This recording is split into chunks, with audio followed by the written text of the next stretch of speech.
So I have beef with Sam's Club. Their store brand member Mark came up with these frozen vegetable dumplings I was completely obsessed with. And when I finally finished my first bag and went to buy another one, they were no longer there. And I've been looking for them for months and still have had no luck finding them. So I decided that it's finally time to take matters into my own hands and make my own batch. I added tofu and edamame for extra protein, along with the typical shredded cabbage and carrots, and then I seasoned it with minced garlic, ginger, soy sauce, sriracha, sesame oil, and salt.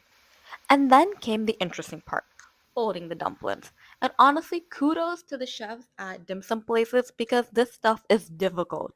I followed a technique where you press on the middle of your fold and then you fold one side, moving from the middle to the ends. You make these V's as you fold down the left side and then S's as you fold down the right side. And sometimes I go in with a little extra water to make sure the dumplings are properly sealed. This made about 30 dumplings because that's all the wrappers I had. I still had tons of leftover filling, but it felt like I was in the kitchen for like over an hour just folding dumplings.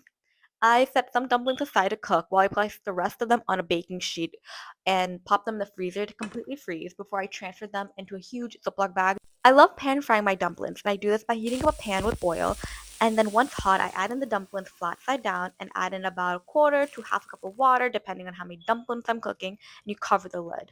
I know the dumplings are done once the water is evaporated and they're left with this gorgeous golden bottom. Serve with a simple dipping sauce and enjoy!